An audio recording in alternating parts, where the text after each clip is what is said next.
जननीं शारदां देवीं रामकृष्ण जगद्गुरुं पादपद्मे त्वा सित्वा प्रणामामि मुहुर्मुहुः। জগজ্জননী শ্রী শ্রী সারদা মায়ের মধ্যে ফুটে উঠেছিল দেবী জগদ্ধাত্রীর রূপ। শ্রীমা তার অনুগত মহিলা ভক্ত বাসনাবালা নন্দীকে সেই রূপ দেখিয়েছিলেন। পরে শ্রীমা নিজের মুখেই শুনিয়েছেন তার ঐশ্বর্যময় সেই রূপের কাহিনী। আসুন বন্ধুরা, আজকে আমরা তাই জেনে নেব। তার আগে আমার এই ইউটিউব চ্যানেল আধ্যাত্মিক ব্লকে সকল শ্রোতা বন্ধুদের স্বাগত। যারা আমার চ্যানেলে নতুন বন্ধু তাদের উদ্দেশ্যে বলছি, যদি আপনাদের আমার এই চ্যানেলটি ভালো লেগে থাকে তো প্লিজ লাইক, শেয়ার, সাবস্ক্রাইব করার রিকোয়েস্ট রইল। 1260 বঙ্গাব্দের 8ই পৌষ, ইংরাজি 1853 খ্রিস্টাব্দের 22শে ডিসেম্বর, কৃষ্ণা সপ্তমীর শুভ লগ্নে বাঁকুড়া জেলার জয়রামবাটি গ্রামে জন্মগ্রহণ করেছিলেন শ্রী মা সারদা দেবী। মায়ের পিতা ছিলেন রামচন্দ্র মুখোপাধ্যায় ও মাতা শ্যামা সুন্দরী দেবী। ভারতের আদর্শ মহিষী রমণীর মধ্যে অন্যতম, যিনি ভালোবাসা দিয়ে জগৎকে আপন করে নিয়েছিলেন, তিনি হলেন শ্রী শ্রী মা সারদা দেবী।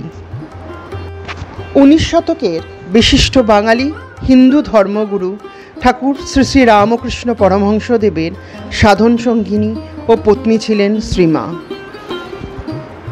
শ্রীমা তার জীবদশায় এবং জীবন পরবর্তীকালেও তাঁর ভক্তদের কাছে মহাশক্তির আধার হিসাবে পূজিত হয়ে আসছেন। শ্রী শ্রী মায়ের ভক্ত বাসনাবালা নন্দী একবার রাতে মায়ের পায়ে তেল মালিশ করতে করতে অদ্ভুত পূর্ব দৃশ্য দেখে ফেলেন। বাসনাবালা নন্দী এই প্রসঙ্গে বলেন, সেদিন মায়ের পায়ে তেল মালিশ করতে করতে আমি ঘুমিয়ে পড়েছি। হঠাৎ ঘুম ভেঙে গেল। চেয়ে দেখি চারিদিক আলোয় আলো। এত আলো আমার জীবনে আর কোনো দিন আমি দেখিনি। যেন আলোয় ভাসছে সারা ঘর। সে আলোর মধ্যে বসে আছেন জীবন্ত মা জগদ্ধাত্রী, কিন্তু মাকে কোথাও দেখলাম না। আমি ভয় পেয়ে মা মা বলে দরজার খিল খুলে বাইরে এলাম। কোথাও মাকে দেখতে পেলাম না। আবার ঘরের মধ্যে ফিরে এলাম।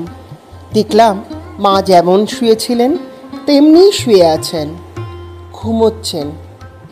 ঘরের মধ্যে যে আলো আর নেই। এক কোণে টিম টিম করছে হারিকেনের আলো। মাকে ডাকলাম, মা। উঠে বললেন, তুই দেখেছিস তো? আমি যা দেখেছি সব বললাম। মা আবার বললেন, তুই দেখেছিস তো? তারপর মা মিষ্টি হেসে বললেন, যা দেখেছিস সব সত্যি। আমিই জগদ্ধাত্রী, আমিই দুর্গা, আমিই লক্ষ্মী, আমিই সরস্বতী, আমিই কালী। সে রাতেই মা আমাকে তার জগদ্ধাত্রী রূপ দেখিয়েছিলেন। এ কথা বলছেন মায়ের ভক্ত বাসনাবালা নন্দী নিজে। তিনি আরও বলছেন, সে রাতেই মা আমাকে তার জগদ্ধাত্রী রূপ দেখিয়েছিলেন। ভয়ঙ্করী নয়, বড় স্নিগ্ধ, বড় সুন্দর সে রূপ। সে কি রূপ, সে কি ঐশ্বর্য, চোখে তা ধরে রাখতে পারিনি, কিন্তু চোখ বুঝলেই আজও মনে ভেসে ওঠে মায়ের সেই অপরূপ স্নিগ্ধ শান্ত রূপ। মা, জয় মা, জয় মা, জয় মা। মাগো, সবার মঙ্গল করো, সবাইকে ভালো রাখো, সুস্থ রাখো, সবার সংসারে সুখ সমৃদ্ধি বৃদ্ধি করো। শ্রী শ্রী মায়ের চরণে এই মনস্কামনা জানিয়ে আজকের এপিসোড এখানেই শেষ করছি। যদি আপনাদের আমার এই চ্যানেলটি ভালো লেগে থাকে তো প্লিজ লাইক, শেয়ার, সাবস্ক্রাইব করার রিকোয়েস্ট রইল। নমস্কার।